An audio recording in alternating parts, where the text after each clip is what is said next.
Hello friends, good morning. कैसे हैं आप लोग?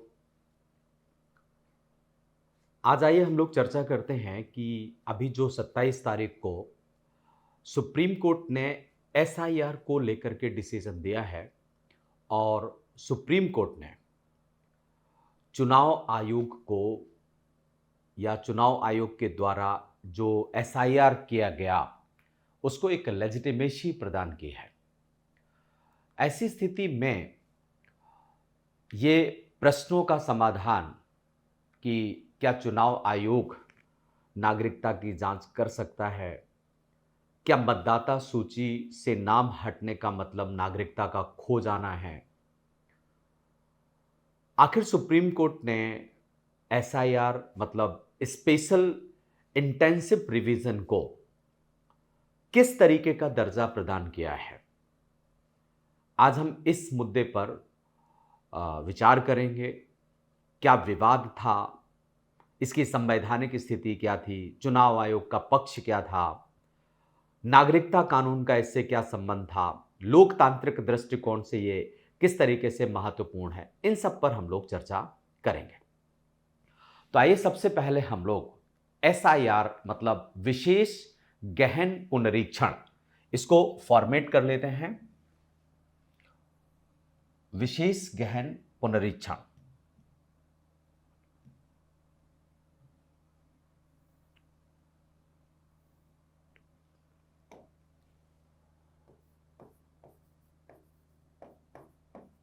विशेष गहन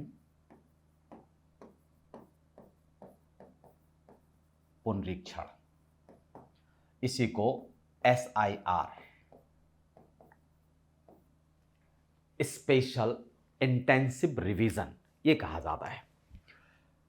इसे हम इस तरीके से देखेंगे। सबसे पहले अभी का एक कॉन्टेक्स्ट देखेंगे, प्रसंग, क्योंकि सुप्रीम कोर्ट ने जो डिसीजन दिया है उसके बारे में।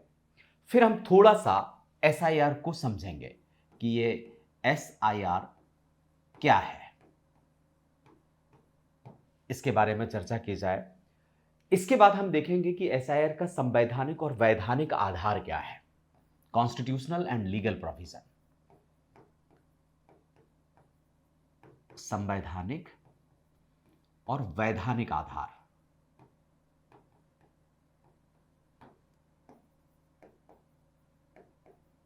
इसको देखने के पश्चात हम देखेंगे कि क्या ये जो अभी हमने एसआईआर किया या अभी निर्वाचन आयोग ने एसआईआर किया, ये पहली बार है या इससे पहले भी कभी हुआ है।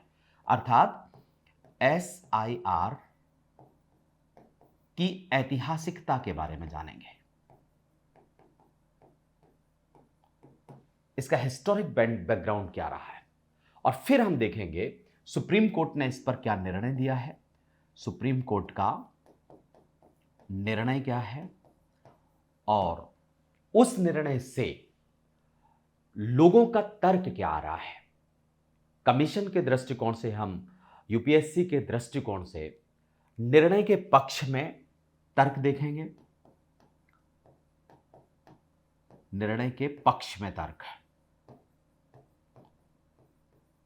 और फिर हम निर्णय के विपक्ष में भी तर्क देखेंगे।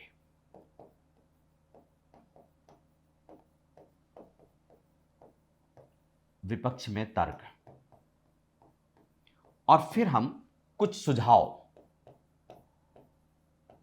भी प्रस्तुत करेंगे। तो इस तरीके से आप देखो कि एसआईआर एक पूरा टॉपिक हमारा तैयार हो जाएगा। कॉन्टेक्स्ट के दृष्टिकोण से अगर देखा जाए तो प्रसंग ये तो बिल्कुल स्पष्ट है कि 27 मई 2026 को 27th ऑफ मई 2026 को इस पर सुप्रीम कोर्ट ने निर्णय दिया था। सुप्रीम कोर्ट ने स्पेशल इंटेंसिव रिवीजन उसको संवैधानिक और वैध ठहराया था। न्यायालय ने यह कहा कि यह स्वतंत्र और निष्पक्ष चुनाव सुनिश्चित करने के लिए चुनाव आयोग के द्वारा किया गया एक वैध संवैधानिक अभ्यास है। सुप्रीम कोर्ट ने स्पष्ट किया कि ये जो अभ्यास किया गया है ये कॉन्स्टिट्यूशनल है। अब ये निर्णय इसलिए महत्वपूर्ण हो जाता है क्योंकि आप देखिए कि बिहार में एसआईआर को चुनौती दी गई थी चुनाव से जस्ट पहले। अभी पश्चिम बंगाल में चुनाव हुआ, वहां पर भी विरोध किया गया। तमिलनाडु में चुनाव हुआ, वहां पर भी विरोध किया गया। इस तरीके से अभी जितने भी देश में निर्वाचन आए वहां पर लगभग 12 राज्यों में एसआईआर को लागू किया जा रहा है और हर जगह विपक्ष में बैठे हुए लोगों ने या बहुत सारे लोगों ने इस पर विरोध प्रकट किया। आप देखिए कि जो एसआईआर किया गया है उससे लगभग 51 करोड़ मतदाता इस प्रक्रिया से प्रभावित हो सकते हैं। तो इसी दौरान जब 27 मई 2026 को सुप्रीम कोर्ट ने इसे संवैधानिक और वैधानिक बताया तो प्रश्न उत्पन्न होता है कि आखिर ऐसा क्यों किया सुप्रीम कोर्ट ने। यह सब जानने से पहले हम देख लें थोड़ा कि ये जो एसआईआर है ये क्या है। एसआईआर के बारे में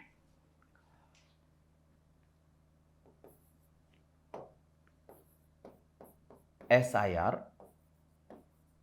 क्या है?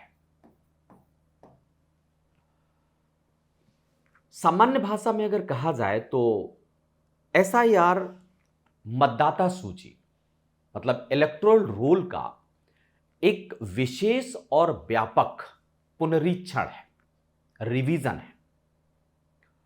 यह घर घर जाकर जांच की एक प्रक्रिया है, मतलब हाउस टू हाउस वेरिफिकेशन है, ताकि सभी पात्र नागरिकों का नाम मतदाता सूची में शामिल किया जा सके।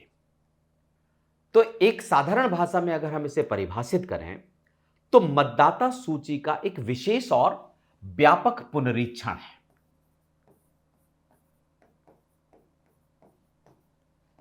सूची का विशेष एवं व्यापक पुनरीक्षण,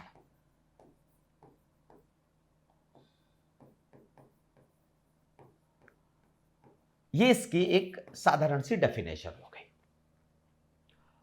इसको लेकर के निर्वाचन आयोग हाउस टू हाउस वेरिफिकेशन की प्रक्रिया करता है, सभी पात्र नागरिकों को मतदाता सूची में शामिल होने का अवसर देता है। ऐसी स्थिति में ये जो एसआईआर है इसके उद्देश्य स्पष्ट हो जाते हैं। कौन कौन से उद्देश्यों को लेकर के ये काम करता है या निर्वाचन आयोग किया जाता है। तो आप देखिए एसआईआर का मुख्य उद्देश्य तो मतदाता सूची को त्रुटि रहित बनाना, उसको अपडेट करना, अद्यतन करना और उसको विश्वसनीय बनाना, ताकि स्वतंत्र और निष्पक्ष निर्वाचन करवाए जा सकें, चुनाव करवाए जा सकें।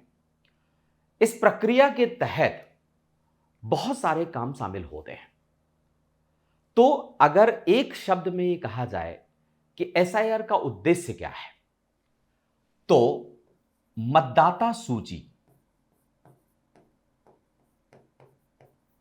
जिसको आप इलेक्टोरल रोल कहते हैं, इसको त्रुटिहीन बनाना, अपडेट करना, अद्यतन करना और हमारे इलेक्टोरल रोल्स को पूरी तरीके से विश्वसनीय बनाना, ताकि लोगों को इसके ऊपर विश्वास रहे। विश्वसनीय, इस उद्देश्य से समय समय पर एसआईआर किया जाता है। अब जब यह सब काम किया जाएगा तो आप देखिए स्वभावतः देश में बहुत सारे लोगों की मृत्यु होती है। मृत व्यक्तियों का नाम हटाना मतदाता सूची से आवश्यक है या नहीं। अनेकों बार ऐसा होता है कि डुप्लीकेट वोटर्स इसमें शामिल हो जाते हैं, उनको भी इससे हटाना जरूरी हो जाता है। बहुत सारे लोग एक जगह से दूसरी जगह, मतलब देश के अंदर ही स्थानांतरित होते रहते हैं, कभी आज किसी प्रांत में है, कभी दूसरे प्रांत में वो चले जाते हैं, तो उनका नाम भी संशोधित होना चाहिए। पता चले एक जगह वो रह ही नहीं रहे हैं और 20 साल से उनका मतदाता सूची में नाम है, लेकिन जहां वो रह रहे हैं वहां पर वो मतदान नहीं कर पा रहे हैं, तो स्थानांतरित लोगों के नाम को संशोधित करना। इसके साथ इसमें जो गैर पात्र व्यक्ति हैं उनको सूची से बाहर करना और नए पात्र व्यक्तियों को सूची में शामिल करना, ताकि हमारी जो मतदाता सूची है वो त्रुटिहीन, अद्यतन और विश्वसनीय हो सके। तो एक तरीके से अपडेशन ऑफ इलेक्टोरल रोल, उसी को हम SIR कहते हैं, स्पेशल इंटेंसिव रिवीजन कहते हैं। अब बात आती है कि ये जो स्पेशल इंटेंसिव रिवीजन है, इसका संवैधानिक और वैधानिक आधार क्या है? संवैधानिक और वैधानिक आधार।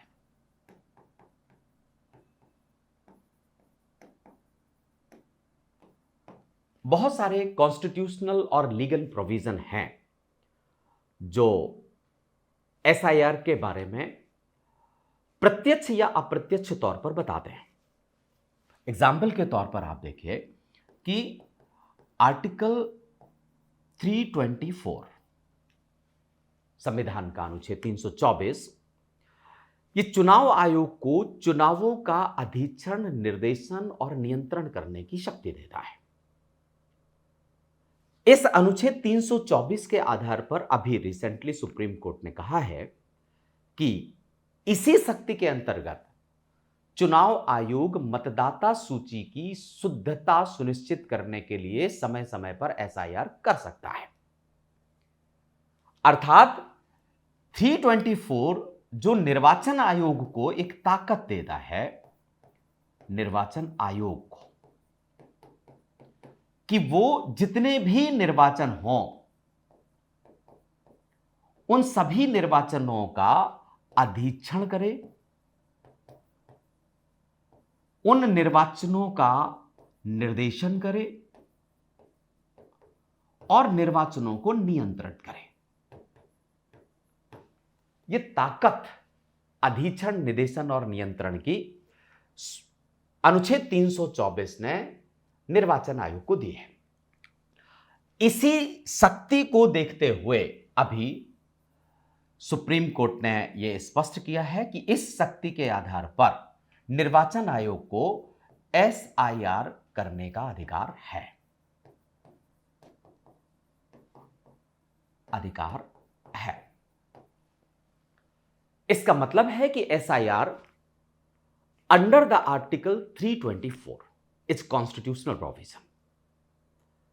अब बात आती है कि क्या और भी कोई आधार है इसके? तो बिल्कुल है। जैसे आप देखो कि जनप्रतिनिधित्व अधिनियम 1950 की धारा 21, रिप्रेजेंटेटिव एक्ट RPA की 1950 की ये धारा 21 है एक है, इसके तहत भी SIR को कानूनी मान्यता प्राप्त है। तो वैधानिक दृष्टिकोण से धारा 21 भी ऐसा काम करती है। अब बात आती है कि मतदाता अधिकार। मतदाता अधिकार क्या है? इसका प्रोविजन संविधान के आर्टिकल 326 में किया गया है। संविधान का अनुच्छेद 326 यह स्पष्ट करता है कि चुनाव सार्वभौमिक वयस्क मताधिकार के आधार पर होते हैं। भारत में यूनिवर्सल एडल्ट फ्रेंचाइजी है।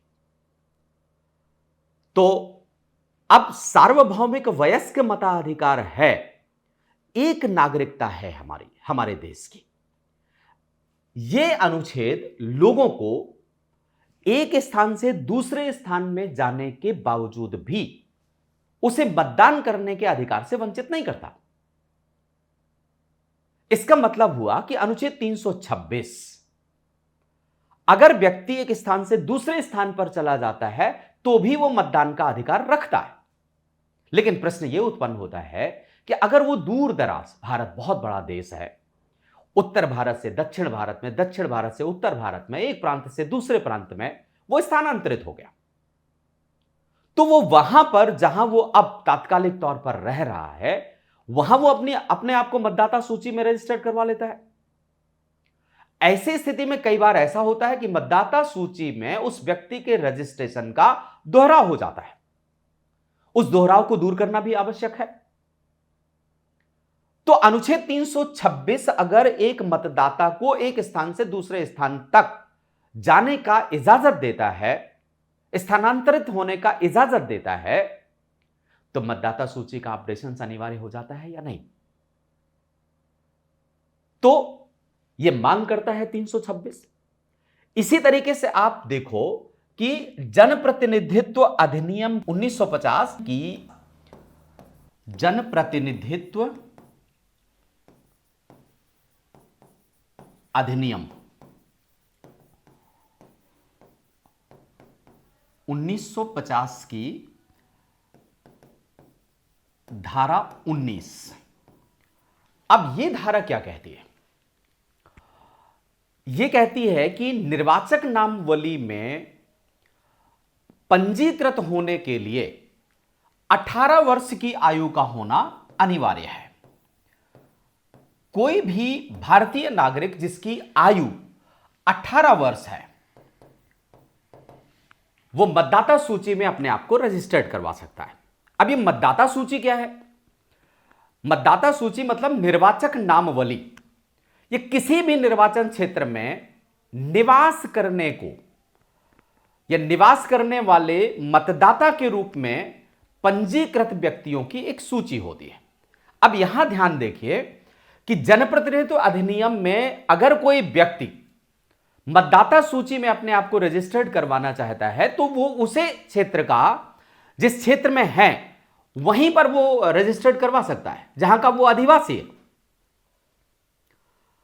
तो इस तरीके से व्यक्ति भारतीय नागरिक हो, साथ ही वो संबंधित निर्वाचन क्षेत्र का सामान्य निवासी हो, ऑर्डिनरी रेजिडेंट हो, तो मतदाता सूची में नाम दर्ज करवा सकता है। इस तरीके आपने देखा कि एसआईआर के लिए कितने संवैधानिक आधार हो गए? अनुच्छेद 324, अनुच्छेद 326 और जनप्रतिनिधित्व अधिनियम की धारा 21, जनप्रतिनिधित्व अधिनियम 1950 की धारा 19 यह संविधान प्रोविजन करता है। तो अब आइए हम चर्चा कर लेते हैं कि क्या यह एसआईआर पहली बार हुआ है या इससे पहले भी हुआ है। एसआईआर की ऐतिहासिकता क्या है? एसआईआर की ऐतिहासिकता,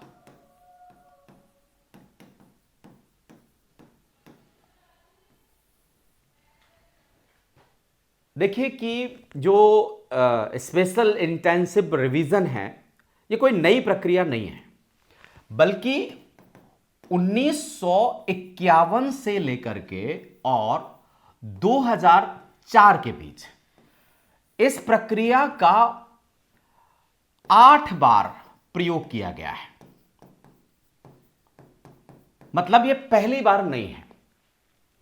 वर्ष 2004 में यह आखिरी बार हुई है। 2004 के बाद एसआईआर का आयोजन नहीं किया गया है। तो आप इस तरीके से कह सकते हैं कि लगभग 21-22 साल से एसआईआर का प्रयोग नहीं हुआ है।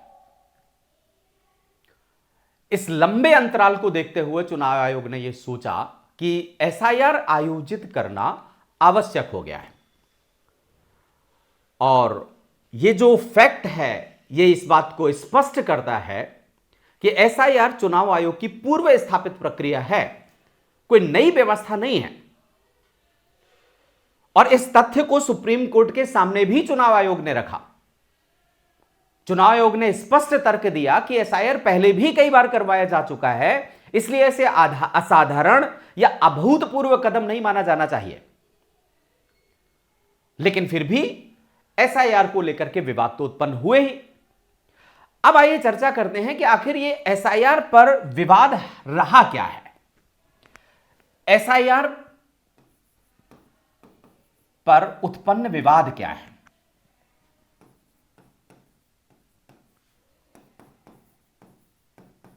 किन आधारों पर सुप्रीम कोर्ट के सामने याचिकाएं दर्ज की गई। बहुत सारे याचिकाकर्ताओं ने अलग अलग तरीके के आधार बनाए और सर्वोच्च न्यायालय में याचिकाएं की। जैसे सबसे पहला तर्क यह दिया गया एसआईआर के विरुद्ध है कि एसआईआर के माध्यम से चुनाव आयोग को नागरिकता की वो जांच करेगा, जबकि चुनाव आयोग को नागरिकता की जांच करने का अधिकार नहीं है। यह स्पष्ट कहा गया न्यायालय के सामने कि इलेक्शन कमीशन को नागरिकता की जांच करने का अधिकार नहीं है।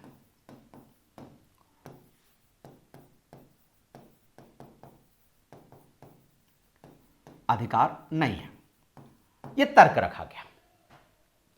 लेकिन अभी अभी मैंने आपको संवैधानिक आधारों के आधार पर बताया कि भारतीय संविधान का अनुच्छेद 326 यह स्पष्ट करता है कि भारतीय नागरिक एक निर्धारित अधिवास पर रह रहा है, वही मतदाता सूची में अपने आप को रजिस्टर्ड कर सकता है। तो भले ही नागरिकता की जांच करने का अधिकार निर्वाचन आयोग को नहीं है, लेकिन नागरिकता के अधिकार को एक पात्रता के तौर पर तो निर्वाचन आयोग रखेगा ही ना, और उसे पात्रता की जांच करने का अधिकार तो है ही। लेकिन यह आरोप लगाया गया कि चुनाव आयोग घुसपैठियों को हटाने के नाम पर अप्रत्यक्ष रूप से नागरिकता की जांच कर रहा है। यह बात सुप्रीम कोर्ट के सामने रखी गई, जो स्पष्टतः कॉन्स्टिट्यूशनल प्रोविजन के विपरीत थी। दूसरा आरोप यह लगाया गया निर्वाचन आयोग के प्रति कि यह जो एसआईआर है, यह मतदाताओं पर अवांछित बोझ है,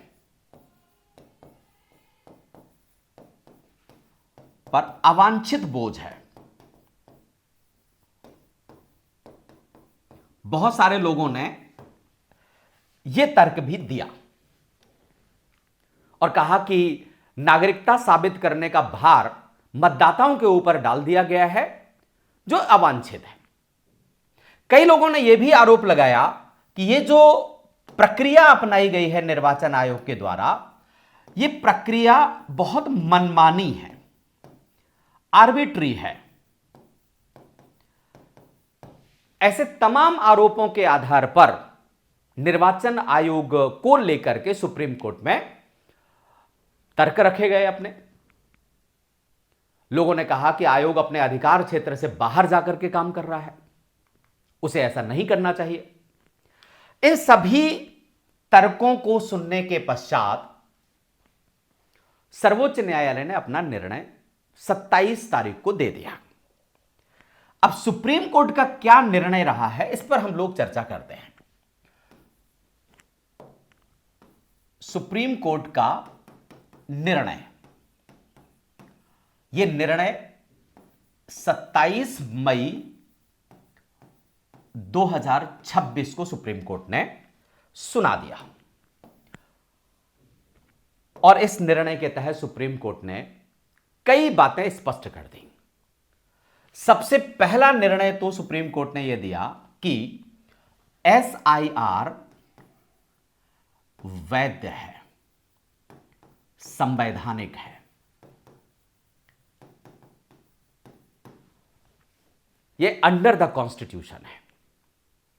कोर्ट ने स्पष्ट किया कि स्वतंत्र और निष्पक्ष चुनाव लोकतंत्र की मूल आवश्यकता है और एसआईआर उसी दिशा को पूरा करने का एक कदम है। स्पष्ट तौर पर सुप्रीम कोर्ट ने यह कर दिया कि अनुच्छेद 325 निर्वाचन आयोग को एसआईआर करने का अधिकार देता है, क्योंकि अनुच्छेद 325 में स्पष्ट कर दिया गया है कि निर्वाचन आयोग चुनावों का निर्देशन, निरीक्षण करने का दायित्व रखता है। सुप्रीम कोर्ट ने यह भी कहा कि चुनाव आयोग जांच कर सकता है, मतलब निर्वाचन आयोग को जांच करने का अधिकार है।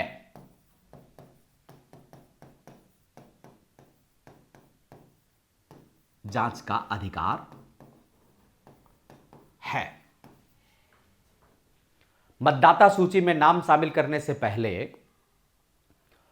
आयोग नागरिकता से संबंधित दस्तावेज देख सकता है। पात्रता की जांच तो हर संस्था के पास होती है ना। अब कोई भी व्यक्ति तो जाकर के नागरिकता प्राप्त नहीं कर लेगा कि बांग्लादेश से घुस आओ और भारत की नागरिकता ले लो।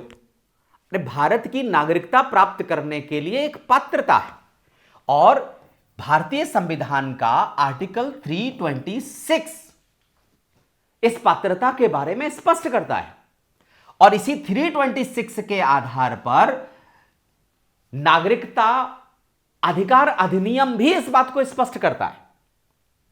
तो 326 भी है और नागरिकता अधिकार अधिनियम स्पष्ट करता है, लेकिन आप 326 ही माने। यह बात स्पष्ट करता है कि अगर आप मतदाता सूची में अपने आप को रजिस्टर्ड करवाना चाहते हैं तो आप भारत का नागरिक होना चाहिए, एक बात, और जिस क्षेत्र में आप आदिवासी हैं वहां का डोमिसाइल आपके पास होना चाहिए, तभी तो आप कर पाएंगे। बांग्लादेश से घुस करके आप मतदाता सूची में नाम तो नहीं दर्ज करवा सकते ना। तो चुनाव आयोग को जांच करने का अधिकार है कि कौन सा व्यक्ति मतदाता सूची में रहना चाहिए और कौन सा व्यक्ति मतदाता सूची में नहीं रहना चाहिए। एक बात जरूर है, सुप्रीम कोर्ट ने यह बात भी स्पष्ट कर दी कि चुनाव आयोग नागरिकता पर अंतिम निर्णय नहीं दे सकता। वो नागरिकता की जांच तो कर सकता है, नागरिकता की जांच करना मतदाता सूची के लिए पात्रता है, लेकिन वो नागरिक है या नागरिक नहीं है इसकी अंतिम जांच करने का अधिकार सुप्रीम कोर्ट को, चुनाव आयोग को नहीं है। इसका अंतिम निर्णय करने का अधिकार केंद्र सरकार को किसी सक्षम प्राधिकारी के माध्यम से प्राप्त है। तो यह एक महत्वपूर्ण निर्णय दिया गया। सुप्रीम कोर्ट ने एक और बात यहां पर कही, तीसरी बात, कि मतदाता सूची से नाम हटाने का मतलब यह बिल्कुल नहीं है कि व्यक्ति नागरिक नहीं रह गया, नागरिकता उसकी समाप्त हो गई। तो अगर किसी व्यक्ति का नाम मतदाता सूची से हट जाता है तो इसका मतलब यह नहीं है कि वो अब नागरिक नहीं है। मतदाता सूची और नागरिकता समाप्ति का कोई संबंध नहीं है। कोर्ट ने यह स्पष्ट कर दिया कि मतदाता सूची से नाम हटने का अर्थ यह बिल्कुल नहीं है कि व्यक्ति की नागरिकता समाप्त हो गई है। मतदाता सूची से नाम हटना केवल निर्वाचन पात्रता को प्रभावित करता है, नागरिकता को नहीं। नागरिकता का अंतिम निर्धारण चुनाव आयोग को करने का अधिकार बिल्कुल नहीं है, बल्कि यह नागरिकता अधिनियम के तहत, जो नागरिकता अधिनियम 1955 है और कई बार इसको संशोधित किया गया है, उसके तहत केंद्र सरकार को यह अधिकार प्राप्त है।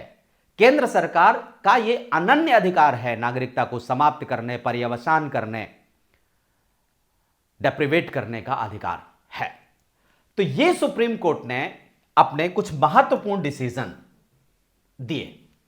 इन डिसीजंस के बारे में आप ध्यान रखें और यह स्पष्ट कर दिया। अब बात आती है कि सुप्रीम कोर्ट ने जो निर्णय दिया है, क्या वो निर्णय सही है या वो निर्णय ठीक नहीं है। तो पहले हम निर्णय के पक्ष में कुछ तर्क रखते हैं। सुप्रीम कोर्ट के निर्णय के पक्ष में तर्क, निर्णय के पक्ष में तर्क, जैसा कि आपको अभी भी स्पष्ट हो रहा होगा।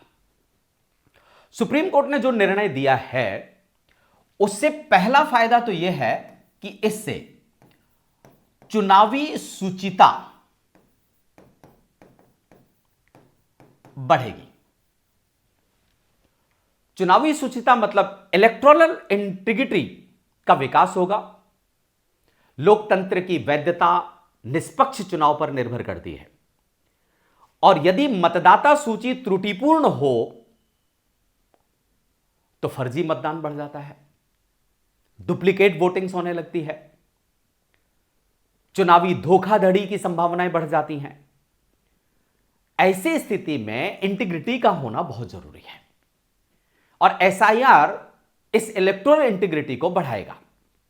कई बार ऐसा होता है कि शहरीकरण, पलायन, डुप्लीकेशन के कारण मतदाता सूची की शुद्धता आवश्यक हो जाती है। उसे समय समय पर शुद्ध करना जरूरी हो जाता है ताकि लोकतंत्र अच्छा रहे। दूसरी बात है कि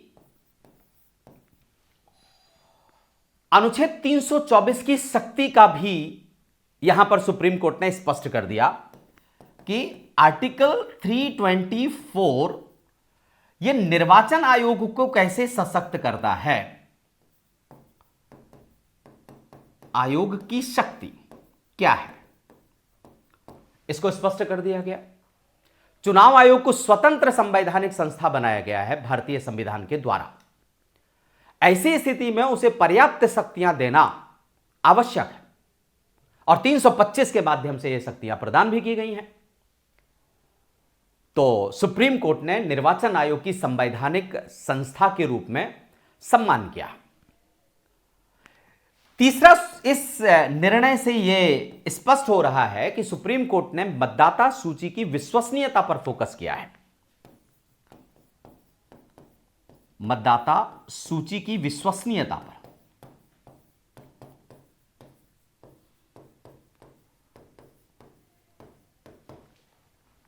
आप देखिए कि अगर इलेक्टोरल रोल को समय समय पर अद्यतन नहीं किया जाएगा, अपडेट नहीं किया जाएगा, तो मतदाता सूची अशुद्ध हो जाएगी।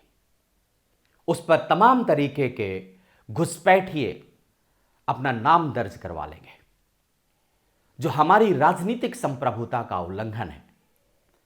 जब कोई भी व्यक्ति आकर के हमारे देश में मतदान करने लगेगा तो क्या यह उचित बात है?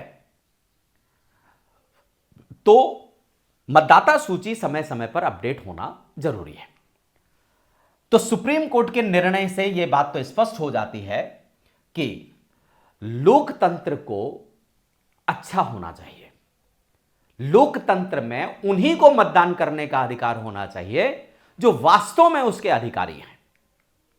अब आइए थोड़ा चर्चा कर लेते हैं कि सुप्रीम कोर्ट ने जो निर्णय दिया है उसके विरुद्ध क्या तर्क है।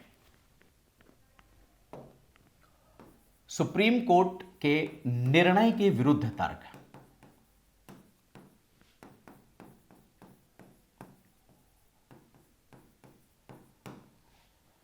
सामान्यतः ये तर्क प्रक्रियात्मक दृष्टिकोण से दिए जा सकते हैं। जैसे यह संभव है कि एसआईआर के कारण से मताधिकार पर खतरा हो। एसआईआर बहुत सारे लोगों के मताधिकार पर खतरा पैदा कर सकती है, लेकिन सुप्रीम कोर्ट ने इस पर ध्यान नहीं दिया। अब यह खतरा कैसे पैदा हो सकता है?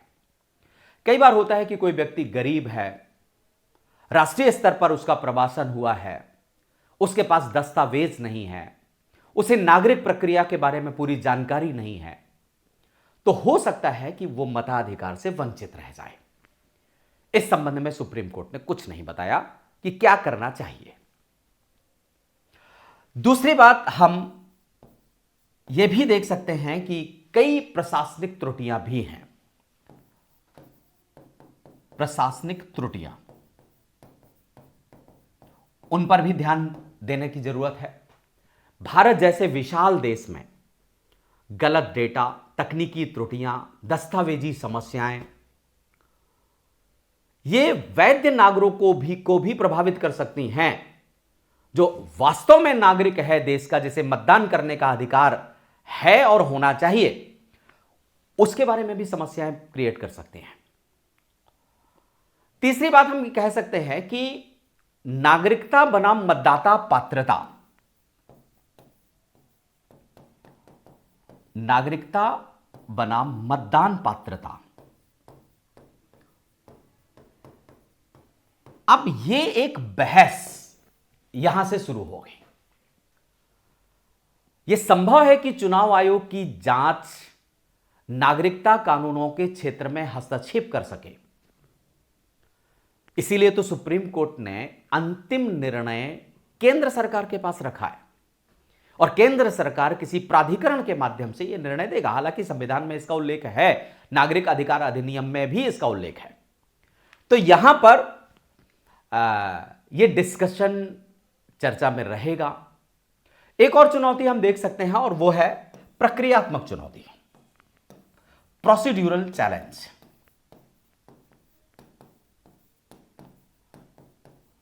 प्रक्रियात्मक चुनौती। कई बार यह आरोप लगाया जाता है कि प्रक्रियात्मक खामियों के कारण से बड़ी संख्या में वैध मतदाता भी प्रभावित हुए हैं और उन्हें मतदान करने का अधिकार प्राप्त नहीं हो पाया, वो मतदान नहीं कर पाए। तो यह भी एक बड़ी समस्या है और रही है।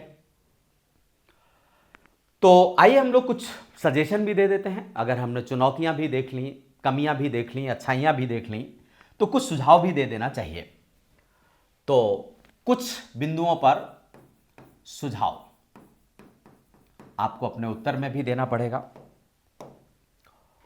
सबसे पहला काम तो हमें यह ध्यान रखना चाहिए और यह लक्ष्य रखना चाहिए, चाहे वो सुप्रीम कोर्ट हो, चाहे वो भारत सरकार हो या कोई भी हो,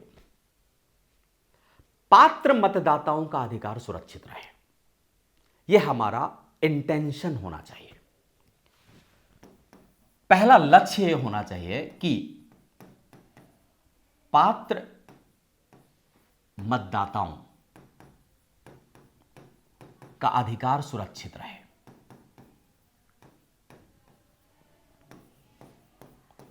उस पर किसी तरीके की कोई बाधा उत्पन्न ना हो, ना गरीबी बाधा बने, ना प्रवासन बाधा बने, ना डॉक्यूमेंटेशन बाधा बने। यह ध्यान रखने की आवश्यकता है। दूसरा काम होना चाहिए प्रक्रियात्मक पारदर्शिता।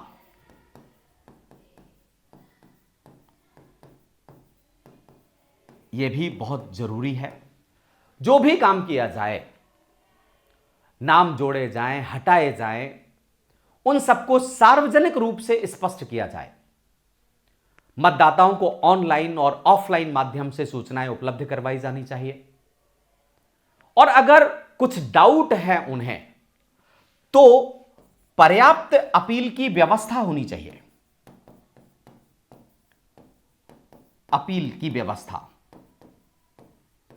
ताकि वो समय पर अपना निर्णय कर सके, त्वरित तरीके से काम हो सके। तो अपील और पुनर्विचार के पर्याप्त अवसर दिए जाएं। शिकायतें जब आएं तो ऐसा नहीं कि आई हैं और वो वर्षों चल रही हैं, उनके त्वरित निवारण के लिए कोई विशेष तंत्र भी बनाया जाना चाहिए। इसके बाद तकनीकी का प्रभावी प्रयोग बढ़ाया जाए। एक हार्नेसिंग टेक्नोलॉजी के तहत काम किया जाए। तकनीकी का प्रभावी प्रयोग। आजकल टेक्नोलॉजी है, उसका सही तरीके से उपयोग हो, जैसे कि आधार है, डिजिटल रिकॉर्ड्स हैं, अन्य प्रकार के सरकारी डेटाबेस हैं, उनका सावधानीपूर्वक उपयोग किया जाना चाहिए। डेटा मैचिंग करना, उसमें कोई त्रुटि ना रह जाए, उन्नत तकनीकी का प्रयोग हम करें। इसके बाद जब भी यह प्रक्रिया निर्वाचन आयोग करे तो यह ध्यान रहे कि वो राजनीतिक रूप से हमेशा निष्पक्ष रहे। वो संवैधानिक संस्था है और उसे राजनीतिक निष्पक्षता का पालन करना चाहिए। किसी के प्रति बाइस्ड होने की कोई आवश्यकता नहीं है। एसआईआर प्रक्रिया को किसी भी राजनीतिक प्रभाव से मुक्त रखा जाना चाहिए। यह चुनाव आयोग की स्वतंत्रता और निष्पक्षता को भी सुदृढ़ करेगा। तो चुनाव आयोग के ऊपर कोई ऐसा आरोप नहीं लगना चाहिए, ये खुद चुनाव आयोग को देखना चाहिए। और जब भी एसआईआर किया जाए तो एक व्यापक जन जागरूकता होनी चाहिए, अभियान चलाए जाने चाहिए, व्यापक जागरूकता अभियान।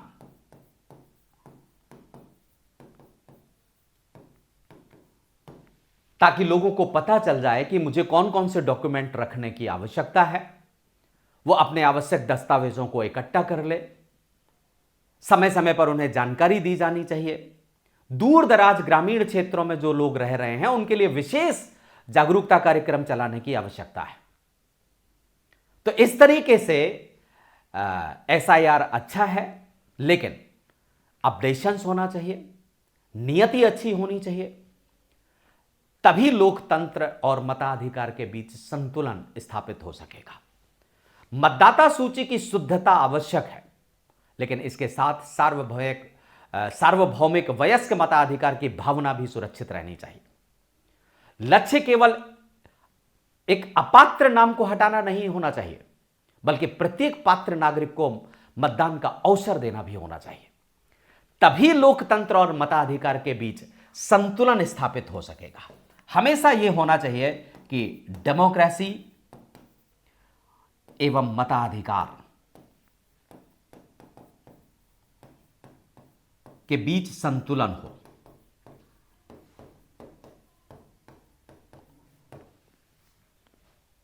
इस तरीके से आप ये कुछ पॉइंट्स में अपने सुझाव दे सकते हैं और इन सुझावों के आधार पर आप अपने उत्तर को लिख सकते हैं। अगर कोई मुख्य परीक्षा का प्रश्न बनता है तो इस पूरे एक्सप्लेनेशन को देख करके हम ये कह सकते हैं कि एसआईआर पर सुप्रीम कोर्ट का निर्णय भारतीय लोकतंत्र में चुनावी शुचिता और मताधिकार संरक्षण के बीच संतुलन स्थापित करने का एक अच्छा प्रयास है। एक और ये जो एसआईआर है वो चुनाव आयोग की संवैधानिक शक्तियों को भी मजबूत करता है, तो दूसरी ओर यह स्पष्ट भी करता है कि नागरिकता का अंतिम निर्धारण चुनाव आयोग नहीं करेगा, बल्कि सक्षम वैधानिक प्राधिकरण के द्वारा किया जाएगा। इस निर्णय से यह स्पष्ट हो जाता है कि free and fair election and inclusive democracy, इन दोनों के साथ समन्वय स्थापित होना चाहिए। यही हमारे संविधान और यही हमारे लोकतंत्र की मूल आत्मा है। तो अगर ये आपको क्लास बढ़िया समझ में आई हो तो इसको आधार बना करके आप कुछ प्रश्न भी लिख सकते हैं। कुछ मुख्य परीक्षा के प्रश्न, कुछ प्रारंभिक परीक्षा के प्रश्नों पर आप चर्चा कर सकते हैं। हालांकि मैं भी आपको कुछ प्रश्न दे दूंगा। जैसे आप ऐसा प्रश्न भी बना सकते हैं कि मतदाता सूची की शुद्धता और सार्वभौमिक मताधिकार के संरक्षण के बीच संतुलन लोकतंत्र की प्रमुख चुनौती है। एसआईआर पर सुप्रीम कोर्ट के हालिया निर्णय के संदर्भ में चर्चा कीजिए। ऐसे सवाल बन सकते हैं। प्रारंभिक परीक्षा के भी 2-4 सवाल इसमें बन सकते हैं। तो जो आप सवाल लिखें या जिस तरीके से आपकी समझ विकसित हुई हो इसमें, इन सब के बारे में आप मुझे कमेंट के माध्यम से बताएं, ताकि हम आगे और अच्छे तरीके से इनको अपडेट करते रह सकें और अच्छे कंटेंट आपके तक पहुंचाए जा सकें। Thank you very much.